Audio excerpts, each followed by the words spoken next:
Chapter 10. It was the final level of the raid.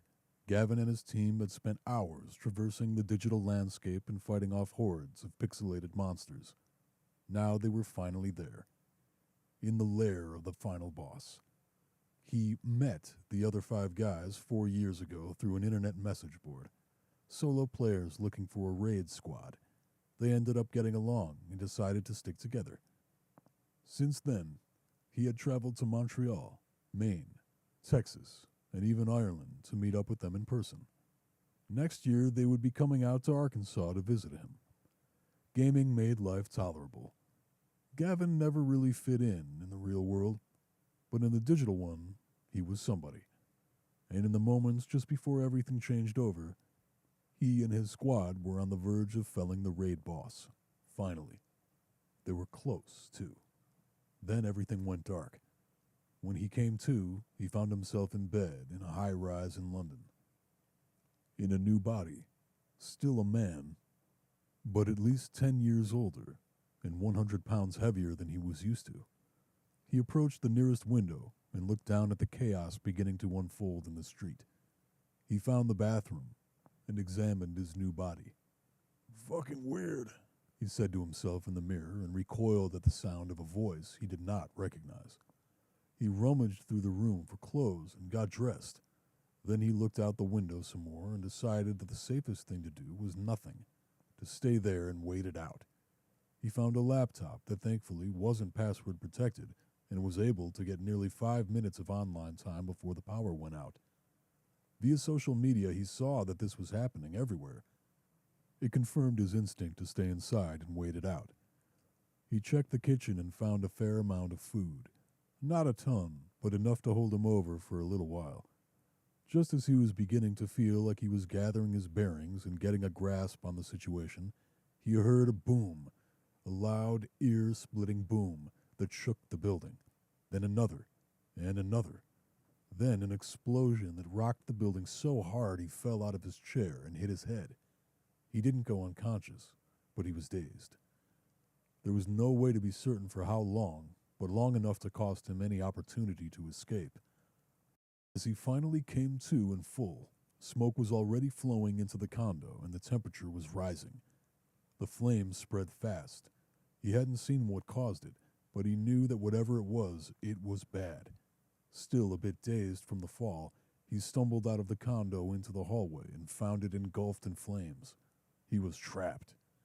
There were also 2 bodies in the hall. It looked as if the force of the explosion slammed them hard enough into the walls that they were either unconscious or dead.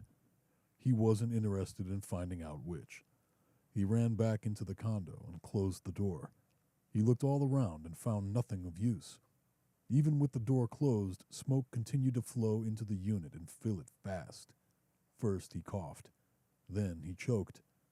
Reality set in. This was how he was going to die. Choking on smoke in someone else's body in a high-rise in London. He stumbled to the window. He wanted to watch the world while he died. That was when he noticed the cracks in the glass and small amounts of air seeping through. Knowing he didn't have long, he grabbed a chair and began slamming it into the glass as hard as his new body would allow. He wasn't sure how many hits it took. By this point, he wasn't thinking, only acting. Once the glass gave way, his lungs filled with outside air that was marginally better than what was filling the condo. He looked around and realized that it wasn't just his building that was burning. Everything around it seemed to be. He turned and looked back inside to see that the flames had made their way through the door and were coming for him. There was nothing left to do. He stepped to the ledge and took one final look at the world. The last thing he noticed was a naked woman in the building across the street watching him through the window as he stepped off the ledge and into the afterlife. The fall was fast, but felt slow. If he could have had the moment over, he would have liked for some prolific thought or memory to be floating through his mind as he fell through the air and became one with the pavement. Instead, all he could think about was how he wished he could have at least finished the raid. Chapter 11. He woke up on a moving train, in the body of a man. Just not the man's body he was used to. The disorientation was paralyzing. Moments earlier, he had been fixing drinks for his early customers at the bar he worked at in Los Angeles. People were still filtering in. By 11, the place would be packed, and he'd have people fighting to get his attention. He was making an old-fashioned. Then he wasn't. Out the window, he saw the sun rising as a mixture of empty fields and small towns whipped past. He looked at his hands and blinked several times, hoping the view would change after each. Instead, the sight of two hands, a different color than the ones he had always known, stared back. He looked at the window, not through it, at it. At just the right angle, and with just the right amount of light, he could make out his new appearance in the reflection. He had gained some years, not many, maybe 5. The biggest change, obviously, being the skin color, from one end of the spectrum to the other. Between his legs was a large, fully packed rucksack. He was about to reach into it with his new hands when the force of someone slamming into him bounced his head off the window. If not for the thick wool beanie on his head and the cushion of hair beneath it, he might have been knocked out.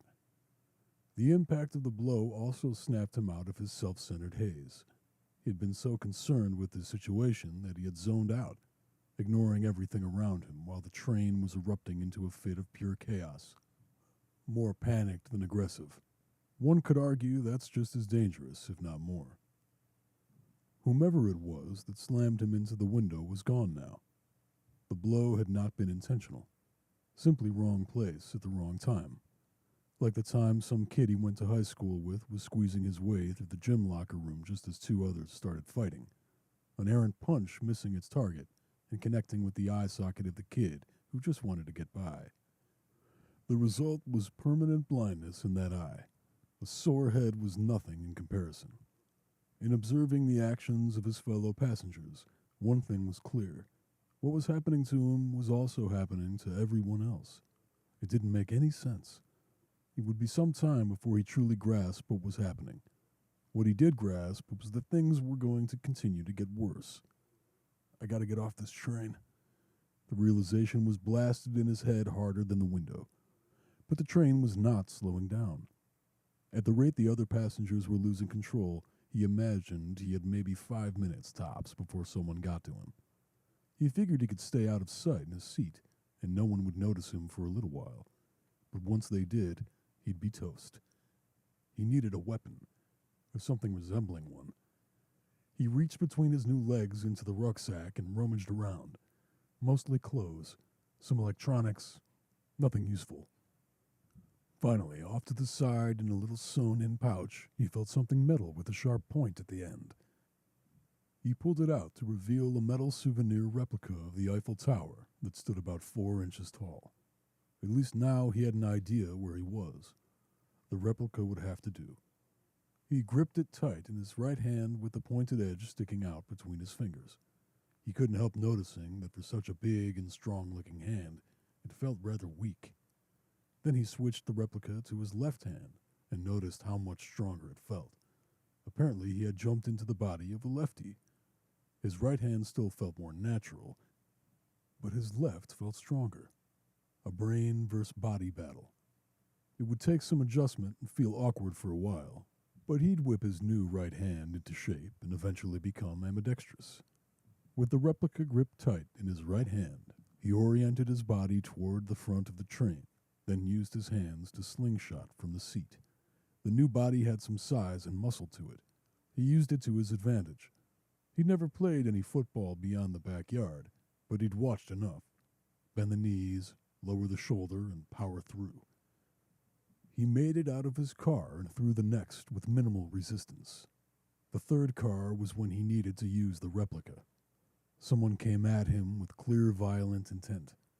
He didn't even get a clear look at them, just saw a mass moving toward him and acted.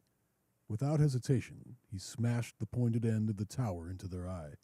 As the person recoiled, he gripped the replica tight and pulled it from the eye socket as they fell to the ground. Once again, he thought of that poor kid in the gym locker room. There were only 2 more cars between him and the cockpit. He traversed them with relative ease. Relative. He had to make use of the tower again in the last car, and he uppercutted someone before that.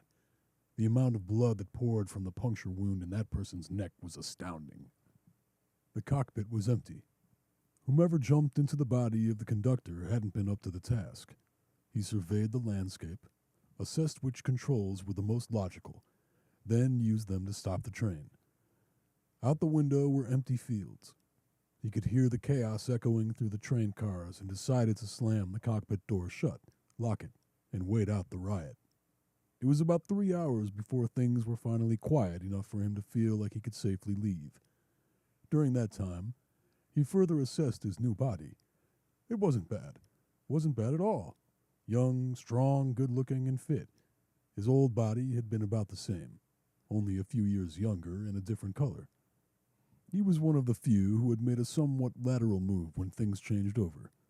This might not be so bad, he thought to himself. First, he would have to get off the train and get a handle on things.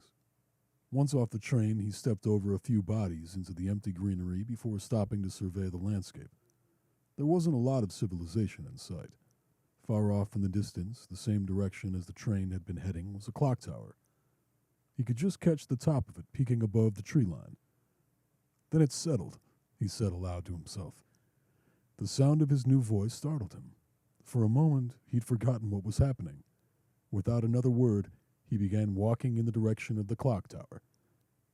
The souvenir replica of the Eiffel Tower still clutched in his left hand.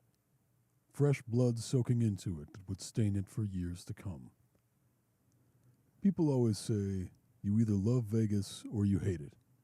There was no question which side she was on. It wasn't even up for debate.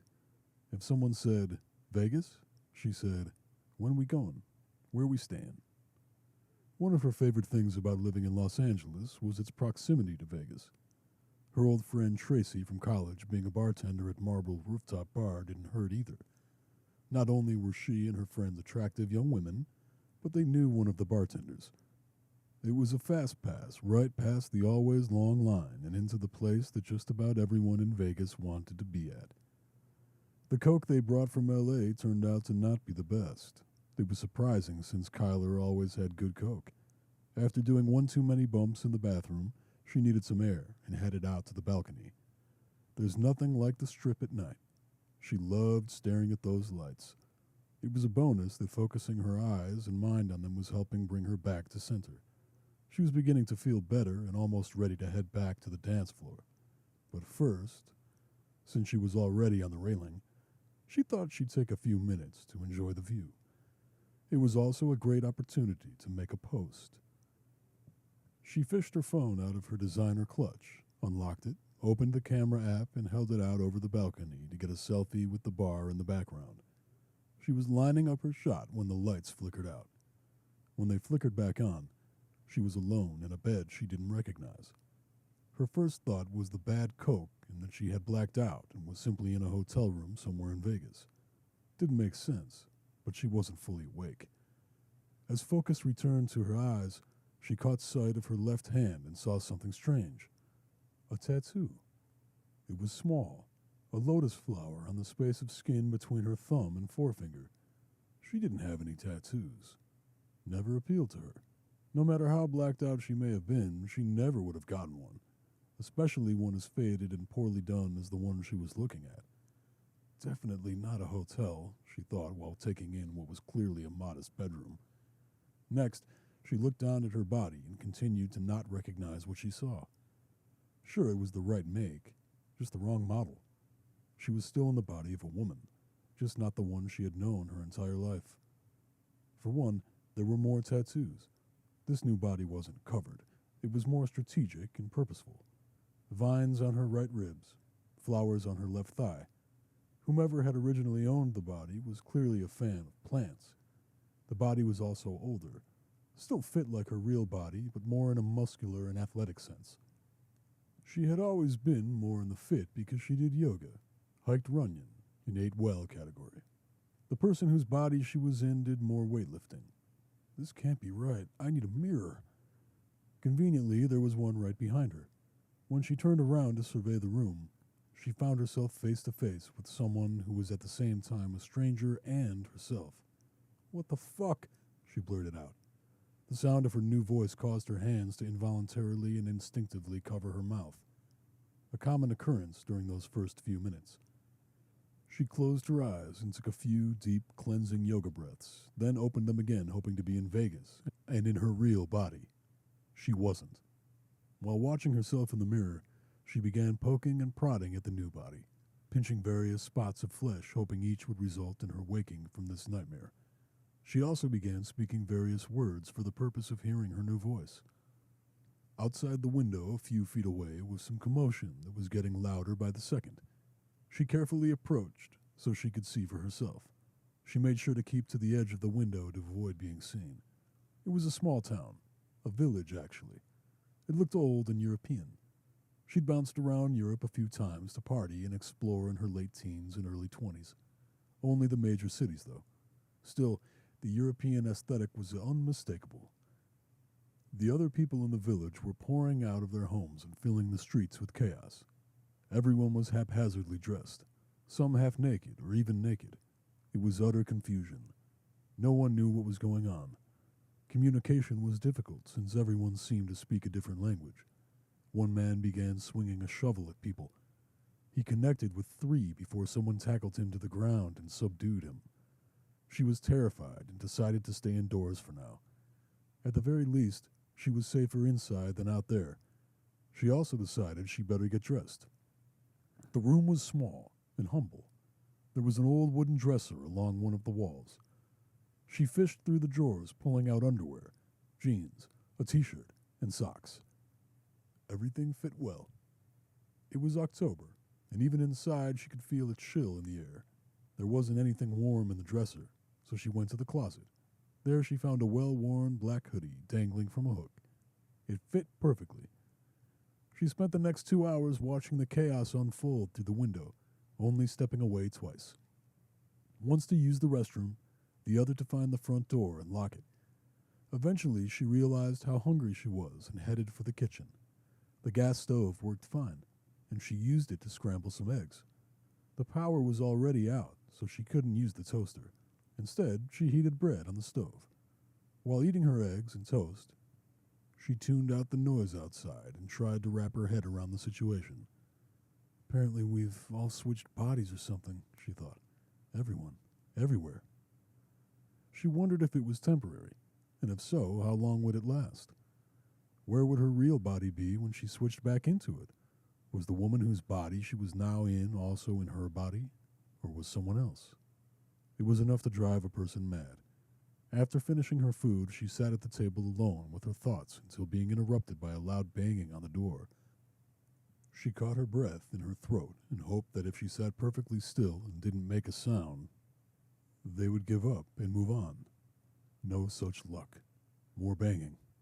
She jumped up, looked around, and found the butcher block. She slid out a very large, very sharp knife and headed for the door. There was no peephole. She took more yoga breaths, then steeled herself and yanked the door open with the knife in her right hand, ready to go. Outside were 5 people, 2 in the bodies of women, 3 in the bodies of men. They each held a random weapon. Pickaxe, frying pan, butcher knife but smaller than hers, cricket bat, familiar-looking shovel covered with blood. She didn't stand a chance. Luckily, they weren't looking for a fight. English? One of them said. She nodded. Yes. American? She nodded again. Yeah. Can we, come in? She poked her head out for a better look at the scene, decided, why the hell not? Then stepped aside and let them in. For the next 3 days, these people would become her allies. Had they lived long enough, they may have even become her friends. But after those 3 days were up, she would be the only one left alive. It was 3 days before he reached the clock tower. Had he walked directly, he would have made it in 1, but he stumbled upon an abandoned farmhouse along the way. The front door was wide open, and the place was empty and untouched. Whomever had jumped into the bodies of the people who lived there had not stuck around long. He figured it was as good a place as any to catch his breath after gathering his bearings. After all, he had no idea what awaited him at the clock tower. He still barely had a grasp on what was happening. The farm was well stocked with food and featured a hunting rifle with more than enough bullets. He had done some hunting with his father and uncle while growing up, so using the rifle if the need arose was not an issue. Once he had the gun situation settled, he enjoyed the first meal in his strange new body. He hadn't realized just how hungry he was until he took that first bite. Then it was on. Afterward, he decided to empty out his new pockets and learn more about his new body. A wallet, a passport, a cell phone, some loose papers that turned out to be receipts. Very typical. First, he flipped through the passport. The man whose body he now lived in was named Hans Klein, 31, from Hamburg, Germany. Must have been where I was heading, he thought. On his way home after a trip to Paris, as established by way of the souvenir that had saved his life and now sat on the table before him, the bloodstains serving as a reminder. The wallet had the usuals: photo ID, credit cards, cash, not much else. Items that no longer carried any value or meaning. The phone was unlocked with his face. No service. Everything's already down. Shit. The most recent photos were all of Paris, a combination of sightseeing, dining out, and nightlife. Hans knew how to have a good time. He stayed 2 nights and 1 full day at the farm before feeling comfortable enough in his new body, rested, and strong enough to finish the walk to the clock tower. During the second day and night, he could hear gunfire in the distance, but could not tell which direction. It slowed to a stop by the time he was ready to leave. There was a sturdy old backpack in the bedroom that he half filled with snacks, water, bullets, and the Eiffel Tower. Then, with loaded rifle in hand, he located the clock tower with his eyes and started walking. He passed a few people on the way, more as he got closer. None had anything to say, since they were all dead. He kept the rifle shouldered and ready to fire at all times, holding it like a right-hander, despite it feeling off in his new left-handed body. Internally, he ran through the shooting lessons his father and uncle had given him before their hunts. Even though he had no idea where they were or if they were even alive, he thanked his father and uncle for the lessons as he passed another dead body, this one with a knife stuck in her chest. Once he reached the village with the clock tower, he was stunned at the sight of all the bodies littering the streets and the haunted smell of death in the air. He immediately took cover behind some trees at the edge of the village to observe. A group of 3 people in men's bodies were dragging 3 living people in women's bodies to the center of town where most of the dead were piled up. He didn't want to think about how many bodies there were. 2 of the people in women's bodies were terrified. The other was trying to be tough, even spitting in one of the captors' faces. This brought the butt of his gun down on her face, followed by a gunshot blast to it. One of the other women saw this as her opportunity to escape and was able to get away before anyone could get a clean shot. One of the captors ran off after her while wielding a hunting knife, leaving the other 2 behind. They were discussing what to do with the remaining prisoner. They spoke a language foreign to him, but he could discern the subject matter via their hand gestures and body language. He decided he'd seen enough. He double-checked the rifle, then crept his way up the street, ducking and hiding behind any cover he could find. Once close enough to feel confident in his aim, he raised the rifle to aim. Despite the awkwardness, he shot right-handed and planted one dead center in one of the men's backs. He then reloaded and dropped the other one before he could fully turn around. The reload and second shot were slower and more awkward than they would have been in a right-handed body, but he managed, just like shooting a buck. The prisoner in the woman's body he'd just saved didn't move. They just stared at him as he carefully approached while reloading the rifle and keeping it shouldered. "English?" he said as quiet as he could without actually whispering. They nodded. "How many more?" They held up one finger and pointed in the direction the third man had run off in. He was now only 5 feet from them, and as this stranger in a woman's body stood, they looked right at each other, and despite the horrific circumstances, he couldn't help noticing how attractive she was. He loved the way her strong, fit body looked, especially with the strategically placed plant tattoos accenting it perfectly. He snapped out of it and directed the person in the woman's body to follow him into a nearby doorway.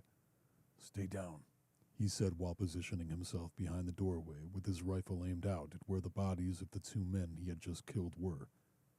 They waited in still silence for nearly 10 minutes before the third man finally returned. Whistling and admiring his knife, which was so soaked with blood that it was dripping, the rifle was still, and he was surprised at how calm he was considering he had just taken 2 lives and was about to attempt to take another, something he never thought he would have to do. It was not the same as a deer or a duck, even if that was what he told himself to get through it. Either way, he was managing. The sight of the third man's knife told him all he needed to know about how the chase had ended. He once again thought about those old shooting lessons. This shot wasn't going to be as easy as considering the distance. He took a deep breath, relaxing breath, steadied himself, then squeezed the trigger. It was a gut shot, and he was proud of himself for making it. If only his father and uncle could have seen it. "Come on," he said to the person in the woman's body. They followed him as he approached the man who was bleeding out in the street, too weak and in shock to reach for the revolver in his pants. He held out a hand to beg for his life, but it went ignored as his brains landed 5 feet away and his body fell with a thud. "Put the gun down," said the person in the woman's body. He turned around, one hand on the gun, the other in the air. The person in the woman's body was holding a gun of their own, taken from one of the dead men. "Drop it. I just saved your life. I'm no threat. Just to be safe." He shrugged. "Fair enough," then dropped the rifle. The person in the woman's body kept the handgun aimed at the man who had just saved their life, studying him. Finally, they relented and lowered the gun. They never planned on shooting him, just wanted to size him up. Satisfied, they approached and put their hand out. "Olivia." "Miles." "Let's get inside." "I got a better idea," said Miles. "Let's get out of here. I know a place." After leaving the dead village behind, the duo returned to the farm that Miles had previously spent 2 nights at. They would end up making it their home for a little more than 3 years. The farm was secluded and out of the way enough that any potential threats simply did not stumble upon it. Where most survivors found safety in numbers, Miles and Olivia found it in seclusion. The farm had chickens and cows, not many, but enough to keep them fed. Neither had any experience with farming, but they learned. It's amazing what you can learn when you have no other choice. There was also a vegetable garden that they maintained. Olivia's mom had been a passionate gardener. As a child, Olivia would sometimes help. As a result, she knew all the basics. Suddenly, all that old knowledge was coming in handy. While exploring the farm, Olivia found an old camera from the 70s or 80s and plenty of film. She began taking the occasional photo, something of a link to the old world, as she had once loved taking photos and posting them to social media.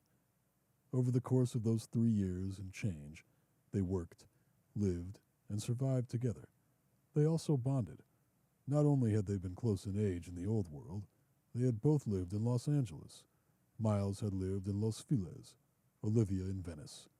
Basically opposite ends of the world as far as Los Angeles is concerned. "What'd you, do for work?" she asked during one of their getting-to-know-you conversations in the early days. They were enjoying a sunset on the patio while smoking cigars from the farmer's stash. "Stop me if you've heard this one.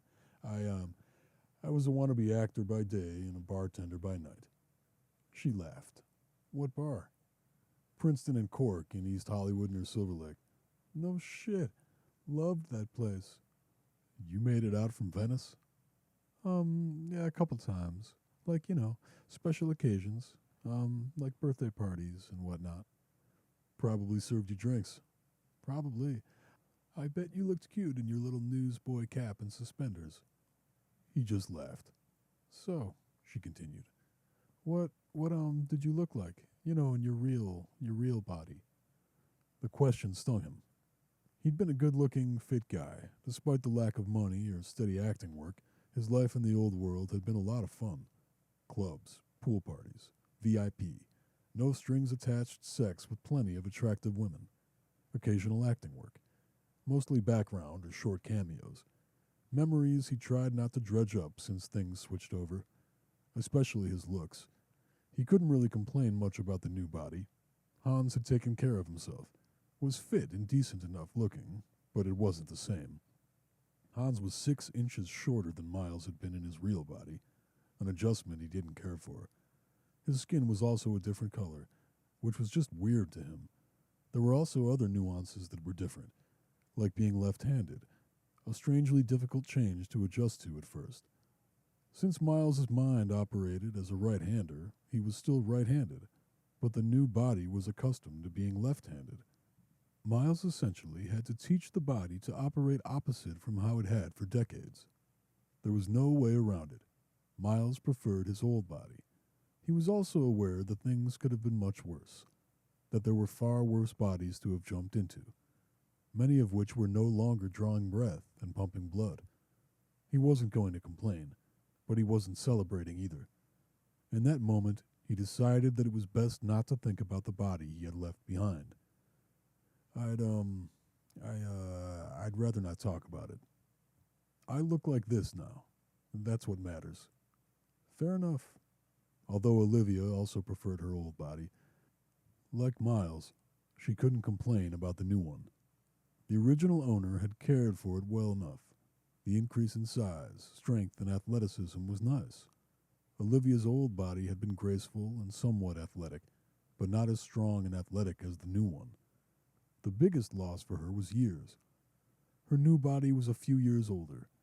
Olivia never saw the woman's ID, so she didn't know exactly how old the new body was. Probably mid-30s, whereas Olivia had been 27. Even though they were each other rather indifferent on their new bodies and preferred the originals, neither minded the other's new body. Over time, their emotional bond evolved into a physical one. It took longer than it would have in the old world, since most of their time and energy had been focused on survival and maintaining the farm. But once they got into a good rhythm and found themselves with more time on their hands, things happened rather fast and naturally. "Isn't it funny?" he said one summer night while they lay in the grass staring at the stars. "What?" "How we, like, even though we once, lived only a few miles from each other, it took all this madness for us to meet. Life is funny." Neither said it, but they were both thinking about how they could spend the rest of their lives in the quiet seclusion of the farm and be about as happy as anyone could be, given the circumstances. What they didn't know was that by that in just 3 short years they would be on the road fighting for their lives and that of their unborn child. By the spring of year 6, Olivia had begun to show clear signs of pregnancy. It was unexpected, but welcome. Despite the madness of the new world, they had found peace, comfort, and quiet in their hidden farm. The idea of adding a child to the mix sounded wonderful, especially assuming that its brain and body would match. "It's wild to think," Olivia said one night, "that about, 20 years from now, the world will be full of people born after all this. People who match." "Yeah, people who match. And someday, further down the road, when all of us are gone, everyone will learn about it in history class." "Wow, yeah, that time when everything got all jumbled up." "Weird." "Yeah, weird." There was much to be done ahead of the birth. Since they didn't have the benefit of hospitals, doctors, and all that came with them, they had to figure things out for themselves. They estimated that the child would be born in the fall. This meant they needed to make the most of their summer. Primarily, grow more food and scavenge for supplies, meaning at some point they were going to have to leave the farm and venture out to scavenge. Using a map found at the farm, Miles spent a few days trying to determine the best place to scavenge. The one thing he knew for certain was that he did not want to return to the dead village where they had met. It was during this time when the strange man appeared. Miles was inside studying his map while Olivia was out on the grounds tending to the garden. In the old world, she would have had headphones on that drowned out the sounds of the outside world. Instead, all she had was the sounds of nature. sounds that were interrupted by rustling in the nearby bushes, then the snap of twigs. The realization buzzed through Olivia's body like bad news. She didn't hesitate in yanking the 9mm from her waist, standing up and pointing it in the direction of the sounds. "Whoever's out there, freeze!" Early on, the couple made an agreement to never leave the house without a gun, just in case. After a while, it became second nature. Leave the house, take a gun. Olivia had never been more thankful for the policy as the strange man appeared from the forest with his hands in the air. He was massive, easily over 6 feet, and built like a tank. His thick, muscular arms were covered with colorful tattoos. There was not a shred of fear or intimidation in his eyes as he stepped onto the property just more than 10 feet from Olivia. Those dead eyes remained fixed on her. Who are you? What are you doing out here?" "Oh, hey, what's up? Don't mind me. Just a traveler, passing through." She noticed the assortment of knives attached to his belt and could only imagine what was in his rucksack. And there was something about what he said and how he said it. Unnatural, forced, rehearsed. He wasn't a good actor. "A lot of knives. Never know what you're going to need in this world. How'd you find this place?" "Like I said, just passing through. Happy coincidence, I suppose." For the first time since stepping out of the forest, his eyes drifted down to her midsection. He subtly licked his lips. It had been a few years since she dealt with a creepy guy.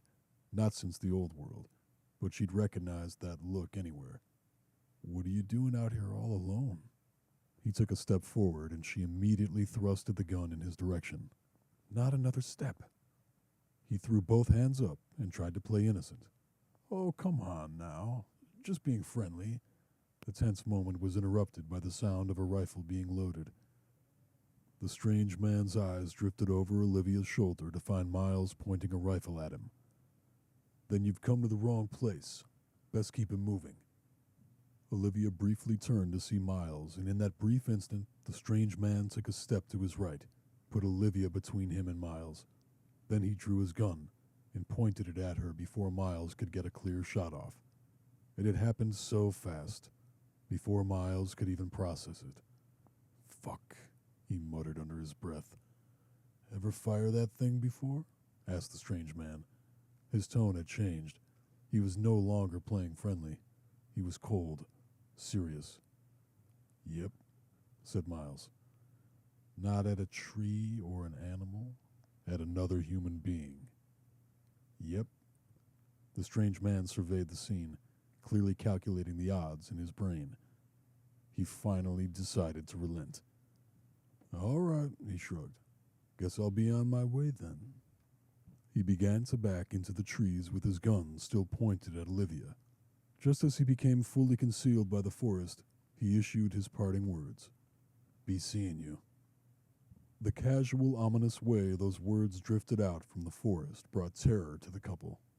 Without a word, they each fired into the forest toward where the voice came from. They waited for the strange man to return fire, but he never did. Carefully, they walked into the woods to survey the scene in hopes of finding a body. They found nothing. The strange man was gone. "We have to leave. Now." Miles was rushing around the house looking for things to pack. "This is our home. We can't run." "You saw him. He's coming back. Then we'll fight him off. Did you see him? Did you see him? That dude doesn't fuck around. We need to go. Do you hear yourself? This is rash. He scared me too, but we can't leave." "We can and we will. Pack a bag. We're going." "Where?" "I'm fucking pregnant, Miles. Where the fuck are we gonna go?"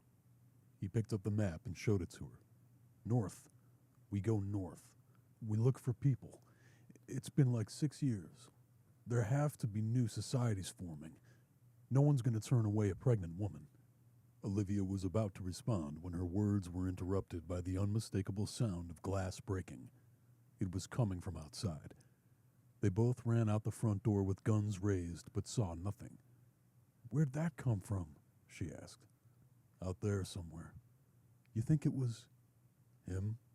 Yeah. Yeah, I do. Okay. We go. They rushed back inside and hastily packed their bags. Each loaded their bag with as much food and water as they could carry. Olivia also took her camera and what was left of the film.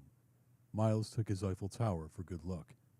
With guns drawn, they stepped out of the house and off the property, heading north toward God knows what. All they did know was that their safe, hidden farm was no longer safe nor hidden. The first few days were spent mostly silent.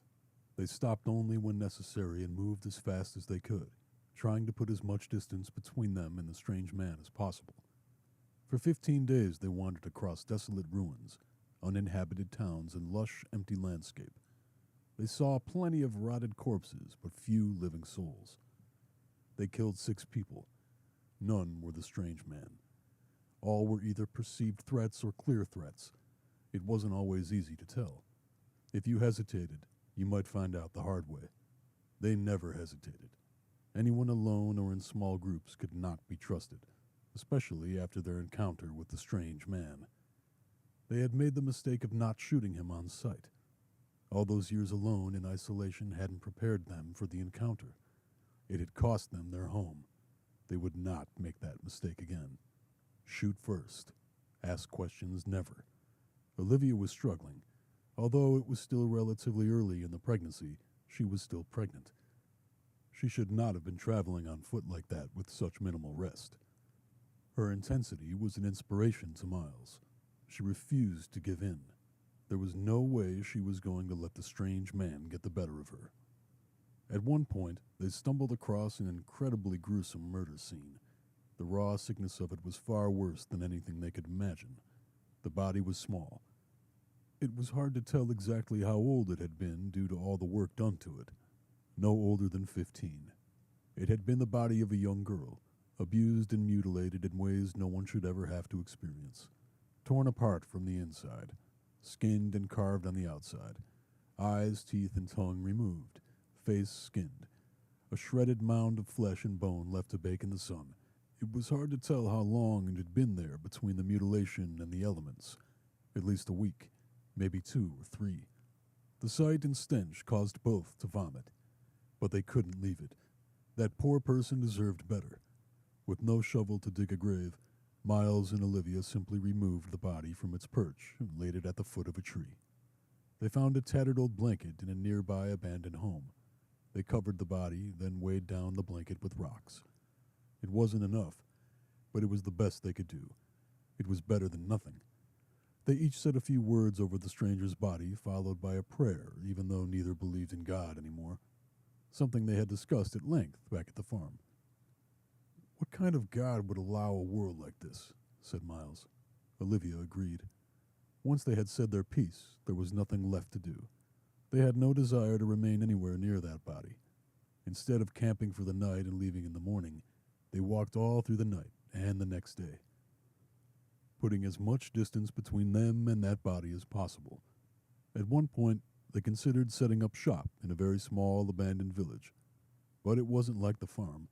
It was too out in the open, too visible and vulnerable to attack. For all they knew, the twisted bastard who left that body behind was still out there, wandering the area in search of their next prey.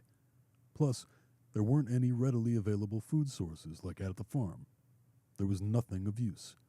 The place had been picked over by scavengers, so they used it as a temporary rest stop to regroup and re-energize before heading back out. By that point, they were no longer concerned about the strange man.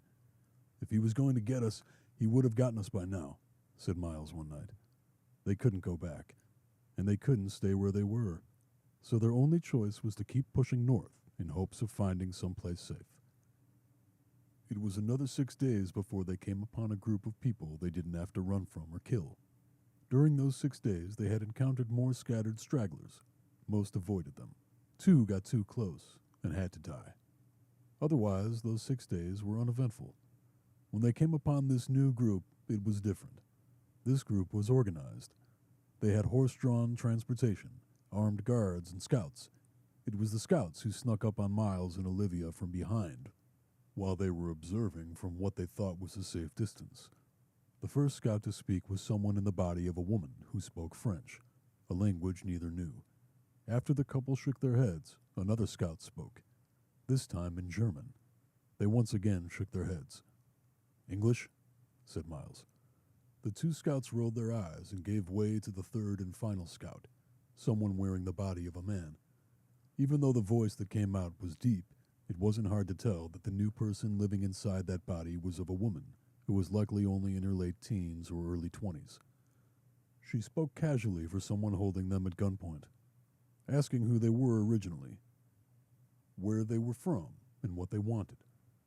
L.A.? Both of you? No way. Ever go to the Walk of Fame? They both just looked at each other. Really? Wait a second, said the scout. Are you, pregnant? Olivia nodded. This news got everyone's attention. They emptied the contents of their bags out. By this point, there wasn't much left, only scraps of food and very little water to go along with the Eiffel Tower, the camera, and the film. One of the non-English speaking scouts held up the tower, examined it, and said something in French that one didn't have to speak French to know was dismissive. The other non-English speaking scout took the camera and the film. They seemed pleased with their find. The English-speaking scout said something in French to her friends. They laughed and rolled their eyes at her. The fact that they were all at the very best bilingual let Miles and Olivia know that they were both likely European. Definitely in the case of the non-English speakers, the other may have simply received a better American education than the public school system that spit both Miles and Olivia out. Okay, said the English speaker. You both seem cool enough. Ever been to Water's Way? They shook their heads. Not only had they not been to Water's Way, but they had also never heard of it. One of the non-English speakers shot the English speaker a dirty look, and they had a brief, unpleasant exchange in French.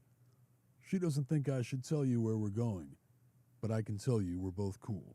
So whatever. Come on, let's just go meet the crew. I'm Lydia, by the way. This is Jacques and Marielle. Lydia, Jacques, and Marielle were members of the New Europe Trading Company. An odd name since Europe no longer existed, neither in its old form or a new one.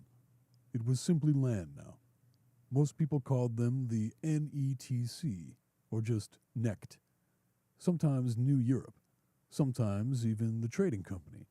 At this point, they were still getting their footing, growing their numbers, building their reputation, and establishing their territory and routes.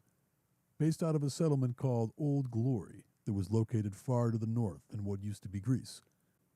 The NECT began as a group of scavengers who had managed to build an incredible stockpile of goods and simply wanted to do some trading.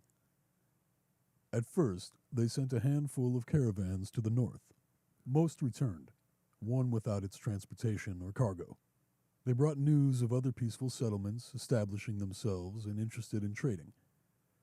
The NECT had also developed a vast network of scavengers. For years they had been picking every building they came across clean. Even in the 6th year they were still at it. Everything they accumulated was brought back to Old Glory, where it was organized, cataloged, and stored. By the time Miles and Olivia crossed paths with the NECT caravan, the company was more than 200 strong. Based entirely out of Old Glory, a skilled network of managers, scavengers, and caravanners, dedicated to connecting the peaceful settlements of the New World through trade and commerce.